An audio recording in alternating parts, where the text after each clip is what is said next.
Hi every one. So ഇന്ന് Malayalam video ചെയ്യുന്ന സമയമാണ്. അപ്പോൾ എന്ത് ചെയ്യണം എന്ന് ആലോചിച്ചപ്പം കഴിഞ്ഞ ദിവസം നിങ്ങൾക്ക് എല്ലാവർക്കും അറിയാമായിരിക്കുമല്ലോ, ഹീബ്രു പഠനം നമ്മൾ ഇംഗ്ലീഷിൽ ചെയ്യുന്നുണ്ട്. അപ്പോൾ ഓരോ ദിവസവും ഒരു വേഴ്സ് വെച്ച് കാണാതെ പഠിക്കുകയാണ് ചെയ്യുന്നത്. അപ്പോൾ കാണാതെ പഠിക്കുന്നതിനൊപ്പം ഒരു ചെറിയ റിഫ്ലക്ഷനും ഞാൻ കൊടുക്കാറുണ്ട്. അപ്പം ആ വേഴ്സിന് പറ്റിയ അതിനോട് കണക്റ്റഡ് ആയിട്ടുള്ള പഴയ നിയമത്തിലും പുതിയ നിയമത്തിലുമുള്ള വേറെ ബുക്കുകളിൽ നിന്നുള്ള റെഫറൻസസ് എടുത്ത് നമ്മളങ്ങനെ കണക്ട് ചെയ്ത് പഠിച്ചുകൊണ്ടിരിക്കുകയാണ്. അപ്പം നമ്മളിത് ചെയ്യുന്നതിൻ്റെ മെയിൻ ഉദ്ദേശം എന്ന് പറഞ്ഞാൽ ഒരു ദിവസം ഒരു ബൈബിൾ വാക്യം കാണാതെ പഠിക്കുക, മെമ്മറൈസ് ചെയ്യുക. ആ മെമ്മറൈസ് ചെയ്യുന്നതിനൊപ്പം തന്നെ നമ്മൾ അതിനെപ്പറ്റിയുള്ള സഭയുടെ പഠിപ്പിക്കലും പല ബുക്കുകളിൽ നിന്ന് എന്താണ് എന്നൊക്കെയും റിഫ്ലക്റ്റ് ചെയ്തുകൊണ്ട് പഠിക്കുമ്പോൾ നമുക്കത് കുറച്ചും കൂടെ ഒരു ആഴത്തിൽ പഠിക്കാൻ സാധിക്കും അല്ലേ, അല്ലാതെ നമുക്ക് കുറച്ചും കൂടെ നമ്മുടെ മനസ്സിൽ തങ്ങി നിൽക്കും. അപ്പോൾ അത് എനിക്ക് ഭയങ്കര ഒരു ഇൻസ്പിറേഷൻ കിട്ടിയിട്ട് ഞാൻ സ്റ്റാർട്ട് ചെയ്തതാണ്. ഞാൻ തന്നെ സ്വന്തമായിട്ട് പഠിക്കാൻ സ്റ്റാർട്ട് ചെയ്തതാണ്. അപ്പോൾ അങ്ങനെ ഞാൻ ഏതായാലും സ്വന്തമായിട്ട് പഠിക്കുകയും ഞങ്ങൾ കുടുംബമായിട്ട് പഠിക്കുകയും ചെയ്യുന്നത് കൊണ്ട് എന്നാൽ ശരി, എന്നാൽ വീഡിയോ ഓരോ ദിവസവും റെക്കോർഡ് ചെയ്യാവുന്നൊരു വലിയ ഇൻസ്പിറേഷൻ കിട്ടി. അങ്ങനെ സ്റ്റാർട്ട് ചെയ്തതാണ്. അപ്പം നമ്മൾ പഠിച്ചിപ്പം ഏകദേശം ഹീബ്രൂസിൻ്റെ ബുക്ക് 2ാമത്തെ ചാപ്റ്റർ കഴിയാറായി. ഇപ്പോൾ ഒരു മാസം കൊണ്ട് ഏകദേശം 30 വേഴ്സോളം പഠിച്ചു. അപ്പോൾ നമ്മൾ എല്ലാ ദിവസവും പഠിക്കുകയാണെങ്കിൽ ഒരു വർഷം കഴിയുമ്പോൾ, ഞാൻ എപ്പോഴും പറയാറുണ്ട്, ഒരു 365 നമ്മൾ ചില ദിവസം സ്കിപ്പ് ചെയ്താൽ പോലും 300 വചനങ്ങൾ പഠിക്കും അല്ലേ. അത്രയധികം നമ്മൾ ദൈവത്തിൽ ഉറയ്ക്കും, അത്രയധികം നമ്മൾ ദൈവിക ജ്ഞാനത്താൽ നിറയും. ദൈവം എന്തിനാണ് നമുക്ക് വചനം തന്നിരിക്കുന്നത്? പ്രവാചകന്മാർ വഴിയും അപ്പോസ്തലന്മാർ വഴിയും പരിശുദ്ധാത്മാവിനാൽ നിവേശിതരായി അവർ സംസാരിച്ചതും എഴുതിയതുമാണ് ദൈവവചനം അല്ലേ. ദൈവവചനത്തിന് വലിയൊരു ശക്തിയുണ്ട്. ശക്തിയില്ലായിരുന്നെങ്കിൽ ദൈവം അത് നമുക്ക് തരത്തില്ലായിരുന്നു. ദൈവം തന്നതിന് ഒരു ഉദ്ദേശമേ ഉള്ളൂ, നമ്മളത് പഠിക്കുക, മനസ്സിലാക്കുക. ദൈവം ആരാണ് എന്നുള്ളത് ആഴത്തിൽ മനസ്സിലാക്കുക. അത് നമ്മൾ മനസ്സിലാക്കുകയും പഠിക്കുകയും ചെയ്യുക. നമ്മുടെ മക്കളെയും അത് പഠിപ്പിക്കുക. അത് നമ്മുടെ ഒരു വലിയ റെസ്പോൺസിബിലിറ്റിയാണ്. അതിൽ നമുക്ക് ഒരിക്കലും ഓടി ഒളിക്കാൻ പറ്റത്തില്ല. അങ്ങനെ ഓടി ഒളിച്ചാൽ നമ്മളോട് ഒരു ചോദ്യം വരും, എന്തുകൊണ്ടത് ചെയ്തില്ല എന്നല്ലേ. ഞാൻ നിങ്ങൾക്ക് തന്ന ഒരു കാര്യമല്ലേ, എന്തുകൊണ്ടത് ചെയ്തില്ല എന്നൊരു ചോദ്യം വരാം അല്ലേ. കർത്താവിനോട് ചിലപ്പം അവൻ്റെ മേഴ്സിയിൽ ചിലപ്പം അങ്ങനെ ചോദിക്കത്തില്ലായിരിക്കാം, എങ്കിൽ പോലും അതെൻ്റെ ഡ്യൂട്ടിയാണ് അല്ലേ. എൻ്റെ പിതാവ് ആരാണ്, എൻ്റെ ദൈവം ആരാണ്, അവൻ എന്നോടുള്ള സ്നേഹം എന്താണ്, അതൊക്കെ നമ്മൾ മനസ്സിലാക്കണം അല്ലേ. ഒരാളെക്കുറിച്ച് നമ്മൾ കൂടുതൽ മനസ്സിലാക്കുമ്പോഴല്ലേ നമ്മൾ അവരെ കൂടുതൽ സ്നേഹിക്കുന്നത് അല്ലേ. അല്ലെങ്കിൽ നമ്മൾ ഒരാളെ സ്നേഹിക്കുകയാണെങ്കിൽ അവരെക്കുറിച്ച് കൂടുതൽ അറിയാൻ നമ്മൾ ആഗ്രഹിക്കുകയല്ലേ. ഇപ്പോൾ കർത്താവിൻ്റെ 1ാമത്തെ കൽപ്പന പറയുന്നത് ദൈവത്തെ ഏറ്റവും കൂടുതലായി സ്നേഹിക്കുക, ഒന്നാമതായി സ്നേഹിക്കുക അല്ലേ. അപ്പോൾ ഒന്നാമതായി സ്നേഹിക്കുമ്പം നമ്മൾ അവനെക്കുറിച്ച് കൂടുതലുള്ള ജ്ഞാനവും നമ്മളിൽ വരണം അല്ലേ, അറിവ് നമുക്ക് വരണം അല്ലേ. അപ്പോഴാണ് നമ്മൾ വഴിതെറ്റിപ്പോകാതിരിക്കുന്നത്. അല്ലെങ്കിൽ ചിലപ്പം തെറ്റായ പഠിപ്പിക്കലുകളിലേക്ക് നമുക്ക് പോകാം അല്ലേ. ആരെങ്കിലും വളരെ കൺവിൻസിങ് ആയി പറയുമ്പോൾ ആ തെറ്റായ ഒരു പഠിപ്പിക്കൽ നമുക്ക് ശരിയാണെന്ന് തോന്നാം. എന്നാൽ നമുക്ക് യഥാർത്ഥമായ ഒരു ജ്ഞാനമുണ്ടെങ്കിൽ, ബൈബിളെല്ലാം നമ്മൾ പഠിച്ചെങ്കിൽ നമുക്ക് വഴി തെറ്റിക്കാനായിട്ട് സാത്താന് വലിയ ബുദ്ധിമുട്ടാണ്. അപ്പോൾ നമ്മുടെ ഒരു റെസ്പോൺസിബിലിറ്റി ആയിട്ട് അത് എടുക്കുക. ദിവസം ഒരു വചനം പഠിക്കുക. ആ ഒരു വചനം നമ്മൾ കാണാതെ പഠിക്കുന്നതിനോടൊപ്പം നമ്മൾ കണക്ട് ചെയ്ത് 3-4 വചനങ്ങളൂടെ പഠിക്കുന്നുണ്ട്. അപ്പം അതെല്ലാം കാണാതെ പഠിക്കുമ്പം ചിലപ്പോൾ ഇച്ചിരി ഒരു ബേർഡൻ ആയിരിക്കും. അതുകൊണ്ടാണ് ഞാൻ പറയുന്നത് ഒരു വചനം മാത്രം പഠിക്കുക. ഞാൻ കഴിഞ്ഞ വർഷമാണെങ്കിൽ ദിവസവും 3-4 വചനം വെച്ച് കാണാതെ പഠിക്കുമായിരുന്നു. അപ്പോൾ അതെല്ലാം പഠിക്കാൻ ഉള്ള കൃപ ദൈവം തന്നു. പക്ഷേ ഓരോ വചനം വെച്ച് പഠിക്കുമ്പോൾ അത് കൂടുതൽ ഹൃദിസ്ഥമായിട്ടിരിക്കും, അത് മറന്നു പോകാനുള്ള ചാൻസ് കുറവായിരിക്കും. അപ്പം ഞാൻ പറയുന്ന ഒരു വചനം കേൾക്കുമ്പോൾ അപ്പോൾ തന്നെ പഠിക്കുക. അതുവഴി ഒത്തിരിയേറെ നമ്മുടെ മനസ്സിനും ഒരു വെളിച്ചം ലഭിക്കും. ഒത്തിരിയേറെ കാര്യങ്ങളിൽ നമുക്ക് തീരുമാനം എടുക്കാൻ പറ്റും, ഒത്തിരിയേറെ കാര്യങ്ങൾ നമുക്ക് മനസ്സിലാകും, ഒത്തിരിയേറെ കാര്യങ്ങൾ ദൈവത്തിൻ്റെ പരിശുദ്ധാത്മാവ് നമ്മളോട് സംസാരിക്കാൻ തുടങ്ങും. നമ്മളിൽ ഒത്തിരിയേറെ ശുദ്ധീകരണം നടക്കും കേട്ടോ. അതെനിക്കൊരു വലിയ എക്സ്പീരിയൻസ് ആണ്. അപ്പം നമ്മൾ ദൈവത്തിൻ്റെ അടുത്തേക്ക് വന്നു, ദൈവസന്നിധിയിലിരുന്ന് പ്രാർത്ഥിക്കുകയൊക്കെ ചെയ്യുവാണെങ്കിലും പല കാര്യങ്ങളും നമ്മൾ ദിവസവും പഠിച്ചുകൊണ്ടായിരിക്കും അല്ലേ. ഞാൻ എപ്പോഴും എൻ്റെ മക്കളോട് പറയും, പെർഫെക്ഷനിലേക്കുള്ളത് ഒരു യാത്രയാണ് അല്ലേ. അപ്പോൾ ഇന്നത്തെക്കാട്ടിലും ബെറ്റർ ഒരു പേഴ്സൺ ആകണം നമ്മൾ നാളത്തേലും കൂടുതൽ ബെറ്ററായ ഒരു പേഴ്സൺ ആകണം മറ്റന്നാൾ. അങ്ങനെ നമ്മുടെ ആ പെർഫെക്ഷനിൽ നമ്മൾ വളർന്നുകൊണ്ടിരിക്കണം അല്ലേ. അപ്പോൾ ഓരോ കാര്യങ്ങളും നമ്മൾ പഠിക്കുകയാണ്. ഞാൻ ഓർക്കും, കഴിഞ്ഞ വർഷം അറിയാൻ മേലാതിരുന്ന ഒത്തിരി കാര്യങ്ങൾ എനിക്കിപ്പോഴറിയാം. എങ്ങനെയാണ് ഞാൻ വചനം പഠിച്ചപ്പോൾ കർത്താവ് എനിക്ക് വെളിപ്പെടുത്തി തന്ന ഒത്തിരി കാര്യങ്ങൾ, എൻ്റെ മനസ്സിൽ വെളിച്ചം കിട്ടിയ ഒത്തിരിയേറെ ബൈബിൾ വചനങ്ങളിൽ കൂടെ എനിക്ക് ഒത്തിരി കാര്യങ്ങൾ മനസ്സിലായി. ഒത്തിരിയേറെ ശുദ്ധീകരണം നമ്മളിൽ നടക്കും, ഒത്തിരിയേറെ കാര്യങ്ങൾ നമ്മളിൽ നിന്ന് നീങ്ങിപ്പോകും, ഒത്തിരിയേറെ ശരിയായ ബോധ്യങ്ങൾ നമ്മളിൽ വരും, തെറ്റായ ബോധ്യങ്ങൾ നീങ്ങിപ്പോകും. അപ്പോൾ കഴിഞ്ഞ ദിവസം ഞാൻ എബ്രായരുടെ ഒരു ചാപ്റ്റർ പഠിച്ചപ്പം, ഒരു വേഴ്സ് പഠിച്ചപ്പം എന്നെ വല്ലാതെ എനിക്ക് ടച്ച് ചെയ്ത ഒരു വചനം, എല്ലാവർക്കും അത് യൂസ് ആവുമെന്ന് വിചാരിക്കുന്നുണ്ട്. ഞാൻ ഇംഗ്ലീഷിൽ അത് ചെറുതായിട്ട് അതിനൊരു മെഡിറ്റേഷൻ കൊടുത്തു.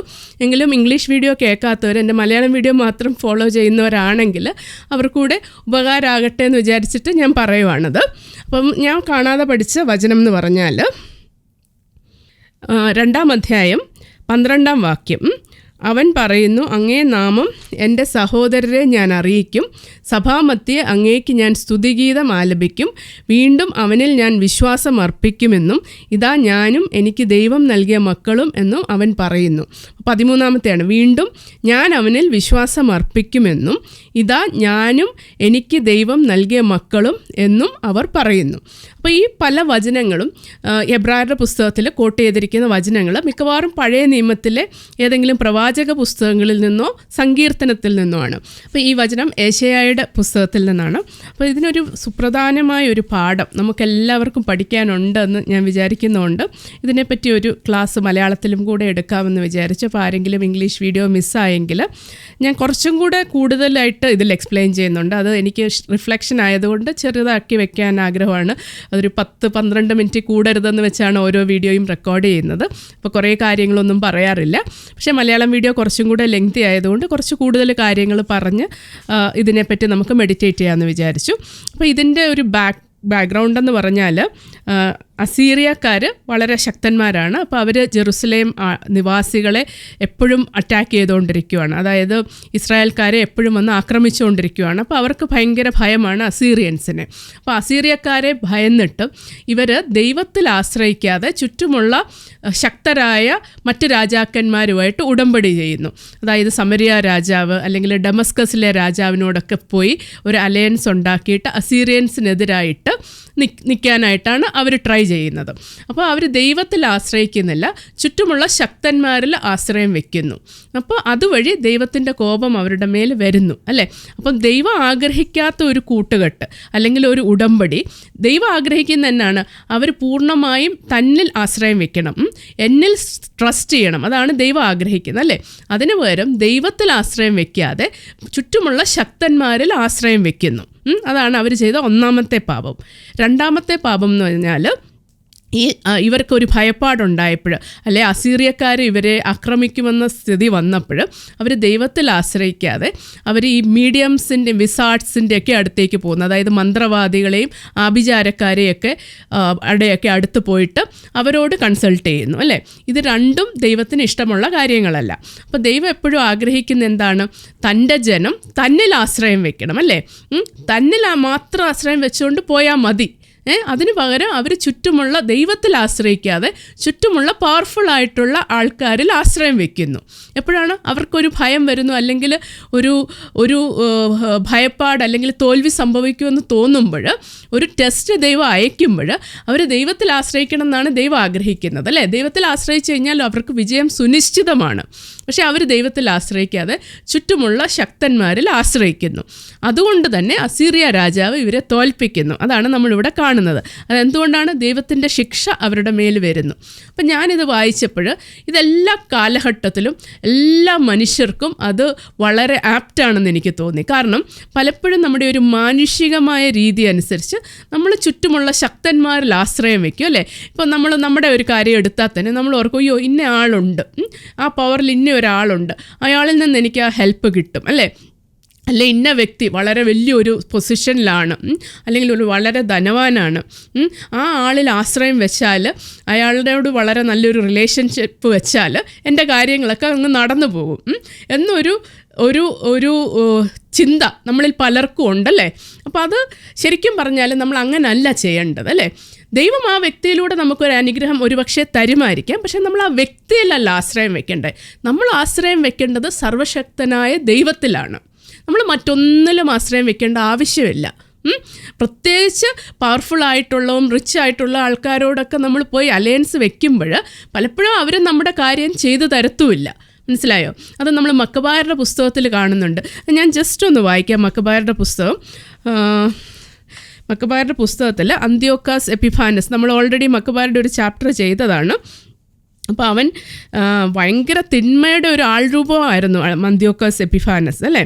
അപ്പോൾ അക്കാലത്ത് കുറച്ച് ഇസ്രായേൽക്കാർ ചെയ്തത് എന്താണെന്ന് വെച്ചാൽ, അക്കാലത്ത് നിയമനിഷേധകരായ ചിലർ മുൻപോട്ട് വന്ന് ഇസ്രായേലിൽ അനേകം പേരെ വഴിതെറ്റിക്കും വിധം പറഞ്ഞു, ചുറ്റുമുള്ള വിജാതീയരുമായി നമുക്ക് ഉടമ്പടി ചെയ്യാം, കാരണം അവരിൽ നിന്ന് പിരിഞ്ഞതിൽ പിന്നെ വളരെയേറെ അനർത്ഥങ്ങൾ നമുക്ക് ഭവിച്ചിരിക്കുന്നു.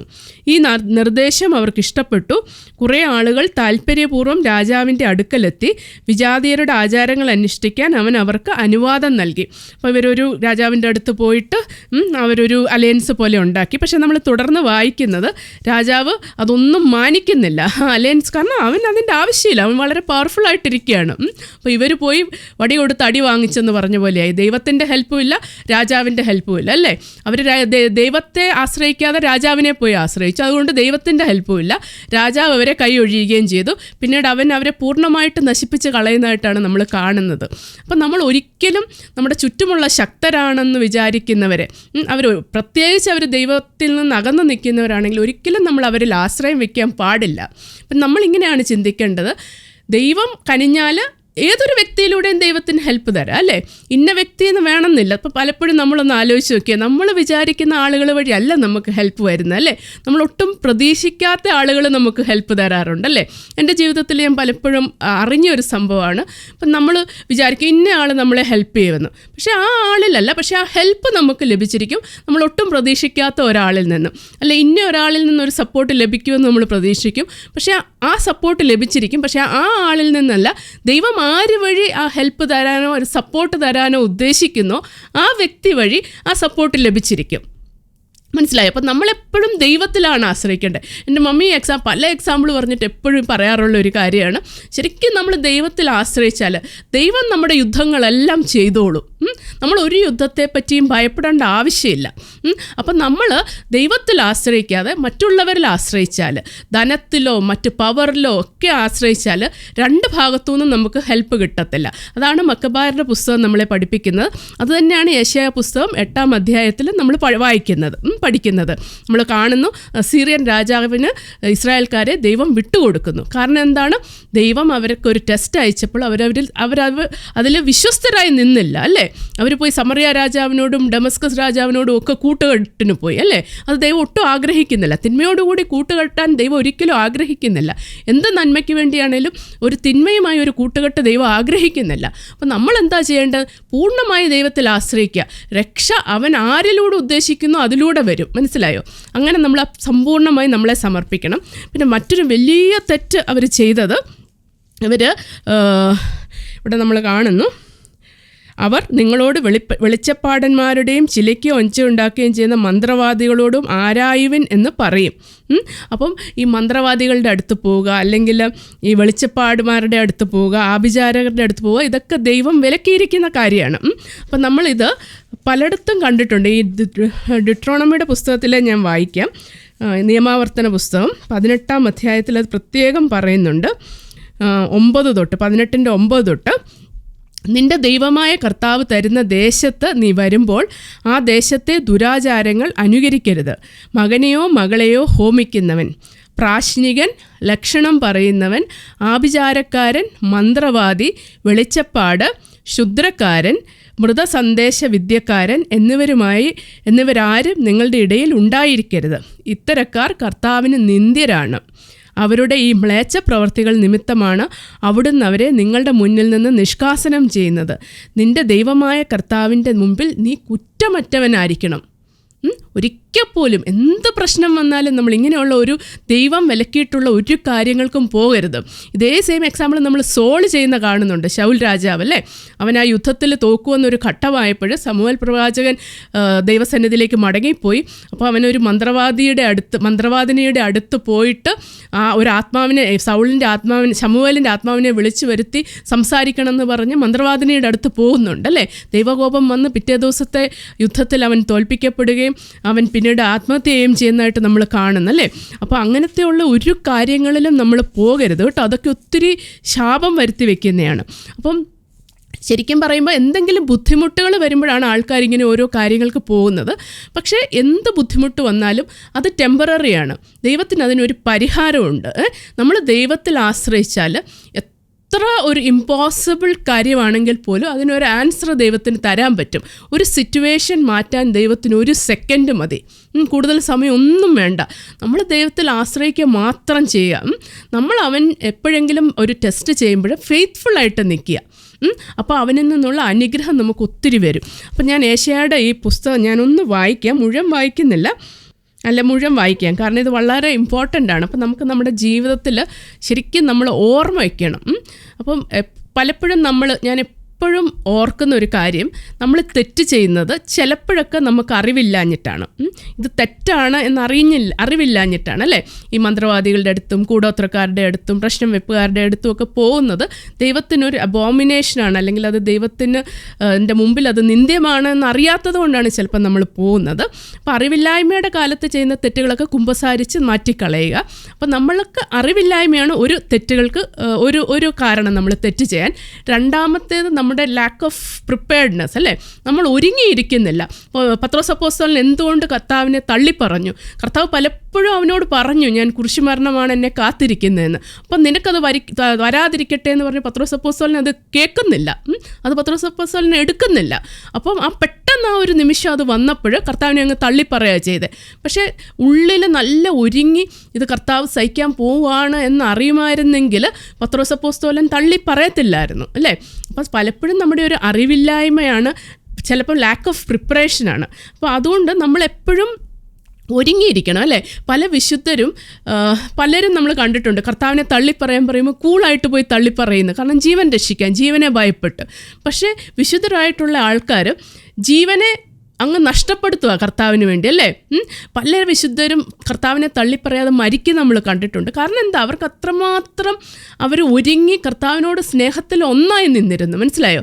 അപ്പോൾ ആ ഒരു പ്രിപ്പറേഷനും ആ ഒരു സ്നേഹവും ഒക്കെ നമ്മൾ ഡെവലപ്പ് ചെയ്തെടുക്കണം. അപ്പം ഞാൻ ഈ ഏശയ്യായുടെ പുസ്തകം 8ാം അധ്യായം വായിച്ചപ്പോഴിങ്ങനെ ഒത്തിരി കാര്യങ്ങൾ എൻ്റെ മനസ്സിലൂടെ വന്നു. അപ്പോൾ അത് നമ്മൾ എപ്പോഴും ഓർക്കണം. എന്ത് വിഷമസന്ധി ആയിക്കൊള്ളട്ടെ, കർത്താവിനെ ആശ്രയിക്കുക, മറ്റാരിലും ആശ്രയം വെക്കേണ്ട. കർത്താവ് വിലക്കിയിരിക്കുന്ന ഒരു കാര്യങ്ങളിലേക്കും പോകണ്ട. കർത്താവിൻ്റെ സന്നിധിയിൽ പോയി പ്രാർത്ഥിക്കുക, അവിടെ നമുക്കുള്ള ഉത്തരവുണ്ട്. എൻ്റെ ഒരു എക്സ്പീരിയൻസാണ്, എല്ലാവരുടെയും എക്സ്പീരിയൻസും അത് തന്നെയാണ്. ഏശയ്യായുടെ പുത്രൻ കർത്താവ് എന്നോട് അരുളി ചെയ്തു, വലിയൊരു ഫലകമെടുത്ത് സാധാരണമായ അക്ഷരത്തിൽ മഹർഷലാൽ ഹഷ്ബാസ് എന്ന് ആലേഖനം ചെയ്യുക. പുരോഹിതനായ ഊറിയായെയും ജബറക്കിയായുടെ പുത്രനായ സഖറിയായെയും ഞാൻ വിശ്വസ്ത സാക്ഷികളായി ഇത് രേഖപ്പെടുത്താൻ വിളിച്ചു. ഞാൻ പ്രവാചികയെ സമീപിക്കുകയും അവൾ ഗർഭം ധരിച്ച് ഒരു പുത്രനെ പ്രസവിക്കുകയും ചെയ്തു. കർത്താവ് എന്നോട് അരുളി ചെയ്തു, അവന് മഹർഷലാൽ ഹഷ്ബാസ് എന്ന് പേരിടുക. എന്തെന്നാൽ ഈ ശിശു അപ്പ അമ്മ എന്ന് വിളിക്കാൻ പ്രായമാകുന്നതിന് മുമ്പ് ഡമസ്കുസിൻ്റെ ധനവും സമരിയായുടെ കൊള്ളസ്വത്തും അസീറിയ രാജാവ് കൊണ്ടുപോകും. കർത്താവ് വീണ്ടും അരുളി ചെയ്തു, ഈ ജനം പ്രശാന്തമായി ഒഴുകുന്ന ശീലോവായെ നിരസിച്ച് റസീൻ്റെയും റമാലിയായുടെയും പുത്രൻ്റെയും മുമ്പിൽ വിറയ്ക്കുന്നതുകൊണ്ട് കർത്താവ് ശക്തമായി നിറഞ്ഞൊഴുകുന്ന നദിയെ, അസീറിയ രാജാവിനെ സർവ്വപ്രതാപത്തോടും കൂടെ അവർക്കെതിരെ തിരിച്ചുവിടും. ആ പ്രവാഹം അതിൻ്റെ എല്ലാ തോടുകളിലും കരകവിഞ്ഞൊഴുകും. അത് യൂദയായിലേക്ക് കടന്ന് കവിഞ്ഞൊഴുകി കഴുത്തോളം എത്തും. ഇമ്മാനുവേലേ, അതിൻ്റെ വിടർത്തിയ ചിറകുകൾ നിൻ്റെ രാജ്യത്തെ ആകെ മൂടിക്കളയും. ജനതകളെ തകരുവിൻ, പേടിച്ച് വിറയ്ക്കുവിൻ, വിദൂര രാജ്യങ്ങളെ ശ്രദ്ധിക്കുവിൻ, അരമുറുക്കുവിൻ, സംഭ്രമിക്കുവിൻ. അതെ, അരമുറുക്കുവിൻ, സംഭ്രമിക്കുവിൻ. നിങ്ങൾ കൂടി ആലോചിച്ചു കൊള്ളുവിൻ, അത് നിഷ്ഫലമായി തീരും. തീരുമാനമെടുത്തുകൊള്ളുവിൻ, അത് നിലനിൽക്കുകയില്ല. ദൈവം ഞങ്ങളോടുകൂടെയുണ്ട്. പ്രവാചകന് മുന്നറിയിപ്പ്. തൻ്റെ ശക്തമായ കരം എൻ്റെ മേൽ വെച്ചുകൊണ്ട് അവിടുന്ന് എന്നോട് അരുളി ചെയ്യുകയും ഈ ജനത്തിൻ്റെ മാർഗത്തിൽ ചരിക്കരുതെന്ന് മുന്നറിയിപ്പ് നൽകുകയും ചെയ്തു. ഈ ജനം സഖ്യമെന്ന് വിളിക്കുന്നതിനെ നിങ്ങൾ സഖ്യമായി കരുതുകയോ ഈ ജനം ഭയപ്പെടുന്നതിനെ ഭയപ്പെടുകയോ ചെയ്യരുത്. പരിഭ്രമിക്കുകയും അരുത്. സൈന്യങ്ങളുടെ കർത്താവിനെ പരിശുദ്ധനായി കരുതുവിൻ, അവിടുത്തെ ഭയപ്പെടുവിൻ. അവിടുന്നാണ് വിശുദ്ധ മന്ദിരവും ഇടർച്ചയുടെ ശിലയും ഇസ്രായേലിൻ്റെ ഇരുഭവനങ്ങളെയും നിലം പതിപ്പിക്കുന്ന പാറയും. ജെറുസലേം നിവാസികൾക്ക് കുടുക്കും കെണിയും അവിടുന്ന് തന്നെ. അനേകർ അതിന്മേൽ തട്ടി വീണ് തകർന്നു പോവുകയും കെണിയിൽ കുരുങ്ങി പിടിക്കപ്പെടുകയും ചെയ്യും. ഈ സാക്ഷ്യം ഭദ്രമായി സൂക്ഷിക്കുകയും ഈ പ്രബോധനം എൻ്റെ ശിഷ്യരുടെ ഇടയിൽ മുദ്ര വെച്ചുറപ്പിക്കുകയും ചെയ്യുക. യാക്കോബിൻ്റെ ഭവനത്തിൽ നിന്ന് തൻ്റെ മുഖം മറച്ചിരിക്കുന്ന കർത്താവിന് വേണ്ടി ഞാൻ കാത്തിരിക്കുകയും കർത്താവിൽ എൻ്റെ പ്രത്യാശ ഞാൻ അർപ്പിക്കുകയും ചെയ്യും. ഞാനും കർത്താവ് എനിക്ക് നൽകിയ സന്താനങ്ങളും സിയോൻ പർവ്വതത്തിൽ വസിക്കുന്ന സൈന്യങ്ങളുടെ കർത്താവിൽ നിന്നുള്ള ഇസ്രായേലിലെ അടയാളങ്ങളും അത്ഭുതങ്ങളുമായിരിക്കും. അവർ നിങ്ങളോട് വെളിച്ചപ്പാടന്മാരോടും ചിലയ്ക്കുകയും ഉച്ചയുണ്ടാക്കുകയും ചെയ്യുന്ന മന്ത്രവാദികളോടും ആരായുവിൻ എന്ന് പറയും. ജനം തങ്ങളുടെ ദേവന്മാരോട് ആരായുന്നില്ലേ? ജീവിക്കുന്നവർക്ക് വേണ്ടി മരിച്ചവരോട് ആരായുകയില്ലേ എന്ന് ചോദിക്കും. അപ്പോൾ നിങ്ങൾ പ്രബോധനവും സാക്ഷ്യവും സ്വീകരിക്കുവിൻ. അവർ പറയുന്ന കാര്യങ്ങൾ വെളിച്ചം കാണുകയില്ല. അവർ അത്യധികം കഷ്ടപ്പെട്ടും വിശന്നും ദേശത്ത് അലഞ്ഞു നടക്കും. തങ്ങൾക്ക് വിശക്കുമ്പോൾ അവർ കുപിതരാകുകയും തങ്ങളുടെ രാജാവിനെയും ദൈവത്തെയും ശപിക്കുകയും ചെയ്യും. അവർ മുകളിലേക്കും താഴോട്ടും കണ്ണയക്കും. എവിടെയും കൊടിയ വേദനയും അന്ധകാരവും കഠോര ദുഃഖത്തിൻ്റെ ഇരുളും. ആ അന്ധകാരത്തിൽ അവർ ആണ്ടുപോകും. അപ്പോൾ അവർ വലിയ ഒരു ശിക്ഷയിലൂടെ കടന്നു പോകുന്നതാണ് നമ്മൾ കാണുന്നത്, അല്ലേ? കാര്യം എന്താണ്? അവർ ദൈവത്തിൽ ആശ്രയം വെച്ചില്ല. അവർ മന്ത്രവാദികളുടെയും വെളിച്ചപ്പാടന്മാരുടെയും ദൈവം വിലക്കിയിരിക്കുന്നവരുടെയും ഒക്കെ അടുത്ത് പോയി, അല്ലേ? അപ്പം എന്ത് കഷ്ടപ്പാടുകൾ വന്നാലും എന്ത് പ്രശ്നങ്ങൾ വന്നാലും നമ്മുടെ ദൈവത്തിലുള്ള ആശ്രയം മാറ്റാൻ പാടില്ല. അപ്പോൾ ഇവിടെ ഏശയ എന്താ ചെയ്തത്? ഏശയ റിമെയിൻ ഫെയ്ത്ത്ഫുൾ, അല്ലേ? He remain faithful when God tested the entire Israelite people went wrong, right? എല്ലാവരും മാറിപ്പോയി, എല്ലാവർക്കും തെറ്റുപറ്റി. പക്ഷേ ഏശയ എപ്പോഴും കർത്താവിനോട് വിശ്വസ്തനായി തുടർന്നു. ഏശയ മാത്രമല്ല, ഏശയയുടെ മക്കളും, അല്ലേ? അതിവിടെ കാണുന്നില്ലേ? ആ അന്ധകാരത്തിൽ അവർ ആണ്ടുപോകും, അല്ലേ? അപ്പോൾ ഒരു വലിയ ശിക്ഷ ഇസ്രായേൽ ജനത്തിൻ്റെ മേളിൽ വരുന്നതായിട്ട് നമ്മൾ കാണുന്നത്. എന്തുകൊണ്ടാണ്? അവർ തങ്ങളുടെ ആശ്രയം കർത്താവിൽ വെച്ചില്ല, അല്ലേ? കർത്താവ് വിലക്കിയിരിക്കുന്ന കാര്യങ്ങൾ അവർ ചെയ്തു, ആശ്രയം കർത്താവിൽ വെച്ചില്ല. അവർ ഡമസ്കസ് രാജാവിൻ്റെയും സമറിയ രാജാവിൻ്റെയും ഒക്കെ മുമ്പിൽ വിറച്ചതുകൊണ്ട് അസീറിയ രാജാവിന് അവരെ വിട്ടുകൊടുക്കുക ദൈവം ചെയ്യുന്ന അവരുടെ കഷ്ടപ്പാടുകളെക്കുറിച്ചാണ് നമ്മൾ പറയുന്നത്. പക്ഷേ ഏശയ ഈ സമയത്ത് വിശ്വസ്തനായി തുടർന്നു. ഏശയ മാത്രമല്ല, അവൻ്റെ പുത്രന്മാരും, അല്ലേ? ഞാനും കർത്താവ് എനിക്ക് നൽകിയ സന്താനങ്ങളും സിയോൻ പർവ്വതത്തിൽ വസിക്കുന്ന സൈന്യങ്ങളുടെ കർത്താവിൽ നിന്നുള്ള ഇസ്രായേലിലെ അത്ഭുതങ്ങളും അടയാളങ്ങളും ആയിരിക്കും. അപ്പോൾ അവർ ദൈവത്തിനൊരു സാക്ഷിയായിട്ട് നിന്നു നമുക്ക് പറയാം, അല്ലേ? ഏശയായും മക്കളും. അപ്പോൾ അതേ കാര്യമാണ് എബ്രായരുടെ പുസ്തകത്തിൽ നമ്മൾ എബ്രായരുടെ പുസ്തകം 13 അത് തന്നെയാണ് നമ്മൾ വായിക്കുന്നത്. വീണ്ടും ഞാൻ അവനിൽ വിശ്വാസം അർപ്പിക്കുമെന്നും ഇതാ ഞാനും എനിക്ക് ദൈവം നൽകിയ മക്കളും എന്നും അവൻ പറയുന്നു. അപ്പോൾ ഇത് ഇവിടെ ക്രിസ്തുവിനെ കുറിച്ചാണ് എബ്രായരുടെ ലേഖകൻ പറയുന്നത്. അപ്പം ക്രിസ്തു തൻ്റെ ജീവിതത്തിൽ എല്ലാ സമയവും തൻ്റെ പിതാവിലാണ് പ്രത്യാശ അർപ്പിച്ചല്ലേ? ചുറ്റുമുള്ള ഒന്നിലും അവൻ പ്രത്യാശ വെച്ചില്ല. എത്രയേറെ ദുഃഖത്തിൻ്റെ കഠിന ദുഃഖത്തിൽ കൂടെ കടന്നു പോയപ്പോഴും ഗത്സമനിയിൽ വെച്ച് അത്രയേറെ വിഷമിച്ചപ്പോഴും എപ്പോഴും അവൻ്റെ ആ ട്രസ്റ്റ് പിതാവിലാണ് വെച്ചത്, അല്ലേ? ദൈവത്തോട് പരിപൂർണമായിട്ട് ഒട്ടിച്ചേർന്ന് ക്രിസ്തു നിന്നു. എല്ലാ ടെസ്റ്റിലും അവൻ ഫെയ്ത്ത്ഫുള്ളായിട്ട് നിന്നു. അപ്പോൾ അവൻ മാത്രമല്ല ഇവിടെ പറയുന്ന എൻ്റെ മക്കളും, അല്ലേ? ക്രിസ്ത്യാനികൾ എന്ന നിലയിൽ, അല്ലെ ക്രിസ്തുവിനെ അനുഗമിക്കുന്നവരെന്ന നിലയിൽ, അവൻ്റെ മക്കൾ എന്ന നിലയിൽ നമ്മൾക്കും ഉള്ള അതേ സെയിം വിളിയാണ്, അല്ലേ? വിശ്വസ്തരായി നിൽക്കാനുള്ള വിളി. ജീവിതത്തിൽ പ്രശ്നങ്ങളും പ്രതിസന്ധികളും ബുദ്ധിമുട്ടുകളും ഒക്കെ വരും. പക്ഷേ ആ സമയത്ത് നമ്മൾ വിശ്വസ്തരായി നിൽക്കുവാണെങ്കിൽ അപ്പോഴാണ് നമുക്ക് ജീവൻ്റെ കിരീടം ലഭിക്കുന്നത്. അപ്പോഴാണ് ദൈവം നമ്മളിൽ സംപ്രീതരാകുന്നതെന്ന് നമ്മൾ പറയുന്നത്. അപ്പോൾ ആ ഒരു ടെസ്റ്റും ആ ഒരു ഇത് കടന്നു പോയി കഴിയുമ്പോൾ നമ്മൾ ശ്രീലാളിതരാകും, അല്ലേ? അപ്പം എന്ത് കഷ്ടപ്പാടും ജനങ്ങളൊക്കെ വിശ്വസ്തരായി നിൽക്കും. എല്ലാം നന്നായിട്ട് പോകുമ്പോൾ ഒത്തിരി ആൾക്കാരും വിശ്വസ്തരായി നിൽക്കാം, അല്ലേ? പക്ഷെ ഭയങ്കരമായ കഷ്ടപ്പാടുകൾ ദുഃഖങ്ങളൊക്കെ വരുമ്പോൾ ദൈവത്തിൽ നിന്ന് അകന്നു പോവുകയും ആശ്രയം മറ്റൊന്നിൽ വെക്കുകയൊക്കെ ചെയ്യാനുള്ള ഒരു ടെംപ്റ്റേഷൻ ഉണ്ടാവും, അല്ലേ? അപ്പോഴൊക്കെ നമ്മൾ യേശയ്യായുടെ പുസ്തകം 8-ാം അധ്യായവും എബ്രായരുടെ ലേഖനം 2-ാം അധ്യായം 13-ാം വാക്യവും മക്കബായരുടെ പുസ്തകവും ഒക്കെ നമ്മുടെ ഓർമ്മയിൽ നിൽക്കണം. കർത്താവേ, ഞാൻ നിന്നിൽ മാത്രം ആശ്രയിക്കുന്നു. എനിക്ക് ഇത്ര ബുദ്ധിമുട്ടുകളുണ്ട്. പലരെയും ആശ്രയം വെക്കാൻ എൻ്റെ മനസ്സിലൊരു ടെംപ്റ്റേഷൻ ഉണ്ട്, അല്ലേ? അല്ലെങ്കിൽ എൻ്റെ ഭാവി അറിയാൻ എനിക്കൊരാഗ്രഹമുണ്ട്. പക്ഷേ കർത്താവേ, നീ എനിക്കായിട്ട് ഏറ്റവും ബെസ്റ്റായിട്ടുള്ളതാണ് ഒരുക്കിയിരിക്കുന്നതെന്ന് എനിക്കറിയാം. ആ അചഞ്ചലമായ വിശ്വാസം വേണം ദൈവത്തോട്. ദൈവം എനിക്ക് തന്നത് ഏറ്റവും ബെസ്റ്റ് എന്നൊരു വിശ്വാസത്തിൽ നമ്മൾ പോകണം. അപ്പം ദൈവത്തോടുള്ള വിശ്വാസക്കുറവ് അല്ലെങ്കിൽ ഉണ്ടാകുമ്പോഴാണ് നമ്മൾ മറ്റു പലരിലെയും പിന്നാലെ പോകുന്നത്, അല്ലേ? അവനിൽ നമ്മൾ ട്രസ്റ്റ് വെക്കാതെ മറ്റ് പലതിലും നമ്മൾ പോകുന്നത് ആ വിശ്വാസക്കുറവാണ് കാണിക്കുന്നത്, അല്ലേ? അതുകൊണ്ടാണ് ഭാവി അറിയാനായിട്ട് ഓടുന്നത്, അല്ലേ? അല്ലെങ്കിൽ അത് അറിയേണ്ട കാര്യമില്ല. ദൈവം എനിക്ക് ഏറ്റവും നല്ലത് ഒരുക്കിയിട്ടുണ്ട് എന്നൊരു വിശ്വാസത്തിൽ നമ്മൾ ജീവിക്കണം. ഭാവിയെ നമ്മൾ അറിയേണ്ട ആവശ്യമില്ല. ദൈവം ഒരു കർട്ടൻ ഇട്ടിരിക്കുക, അതിൽ കൂടെ നോക്കേണ്ട ആവശ്യമില്ല. ആവശ്യമെന്ന് കാണുന്ന അല്ലെ നമ്മൾ അറിയണമെന്ന് ദൈവം ആഗ്രഹിക്കുന്ന എല്ലാ കാര്യങ്ങളും ദൈവം നമുക്ക് വെളിപ്പെടുത്തി തരും. അതിനായിട്ട് ദൈവം ചെയ്യരുതെന്ന് പറഞ്ഞിരിക്കുന്ന അല്ലെ വിലക്കിയിരിക്കുന്ന കാര്യങ്ങളിലേക്ക് പോയി അതറിയാനായിട്ട് ഒരിക്കലും നമ്മൾ ട്രൈ ചെയ്യരുത്. അതൊക്കെ ഒത്തിരി കേഴ്സസ് അല്ലേ, ശാപങ്ങൾ നമ്മുടെ ജീവിതത്തിൽ വരുത്തും, ഒത്തിരി ദുരന്തങ്ങൾ നമ്മുടെ ജീവിതത്തിലേക്ക് വരുത്തും. അപ്പം എന്തെങ്കിലും അങ്ങനെയൊക്കെ സംഭവിച്ചിട്ടുണ്ടെങ്കിൽ കർത്താവിൻ്റെ അടുത്ത് പോയി കുമ്പസാരിക്കുക. പലപ്പോഴും അറിവില്ലായ്മയാണ് അല്ലേ നമ്മളെ കൊണ്ട് തെറ്റ് ചെയ്യിക്കുന്നത് അല്ലേ. പലപ്പോഴും നമ്മൾ തെറ്റിപ്പോകുന്നത് നമുക്ക് അറിവില്ലാഞ്ഞിട്ടാണ്, മനഃപൂർവ്വമല്ല. അപ്പോൾ പോയി കർത്താവിനോട് മാപ്പ് അപേക്ഷിക്കുക. ഇവൻ മനഃപൂർവ്വം ചെയ്തെങ്കിൽ പോലും അവനോട് മാപ്പ് അപേക്ഷിക്കുക. സമ്പൂർണ്ണമായ മാപ്പാണ് അവൻ്റെ കയ്യിലുള്ളത്. പിന്നെ അത് തുടരാതിരിക്കുക, അതിലേക്ക് വീണ്ടും പോകാതിരിക്കുക, അവനോട് വിശ്വസ്തരായി തുടരുക. അപ്പോൾ ഇത് ഒത്തിരി കാര്യങ്ങൾ, ഈ 2 കാര്യങ്ങൾ വളരെ ഇമ്പോർട്ടൻ്റ് ആണെന്ന് എനിക്ക് തോന്നി. അത് നമ്മുടെ ജീവിതത്തിൽ ലോകാവസാനം വരെ എല്ലാ ആൾക്കാർക്കും ആപ്ലിക്കബിളാണ് ഇതല്ലേ. അപ്പം ദൈവവചനത്തിൻ്റെ ഭംഗി അത് തന്നെയാണ് അല്ലേ. ഇതൊക്കെയും നമുക്ക് അടയാളങ്ങളായിട്ട് ദൈവം തന്നിരിക്കുവാണ്. അല്ലെങ്കിൽ ഈ വ്യക്തികളെ യെശയ്യായെയും പുത്രരെയും ഒക്കെ നമുക്കൊരു റോൾ മോഡൽസായിട്ട് തന്നിരിക്കുവാന്ന് നമുക്ക് പറയാം അല്ലേ, എങ്ങനെ ബിഹേവ് ചെയ്യണം എന്നുള്ളത്. അപ്പോൾ അതൊക്കെ പഠിക്കുക, കൂടുതൽ പഠിക്കുക. എബ്രായരുടെ പുസ്തകം പഠിക്കുമ്പോൾ ഒത്തിരി കുഞ്ഞു കുഞ്ഞു കാര്യങ്ങൾ ഞാനിങ്ങനെ പഠിക്കുന്നുണ്ട്. അപ്പോൾ പലതും ഞാൻ എൻ്റെ ജീവിതവുമായിട്ടിങ്ങനെ തട്ടിച്ച് നോക്കും, എവിടൊക്കെയാണ് നമുക്ക് മിസ്റ്റേക്കുകൾ പറ്റുന്നത് അല്ലേ. അപ്പോൾ ആ ഒരു കാര്യങ്ങളൊക്കെയാണ് ഞാൻ നിങ്ങളുമായിട്ട് ഷെയർ ചെയ്യുന്നത്. നിങ്ങൾക്ക് ഇഷ്ടമായെന്ന് വിചാരിക്കുന്നു. ഇന്നത്തെ വീഡിയോ ഇതോടുകൂടി നിർത്തുന്നു. Thank you so much. God bless you all.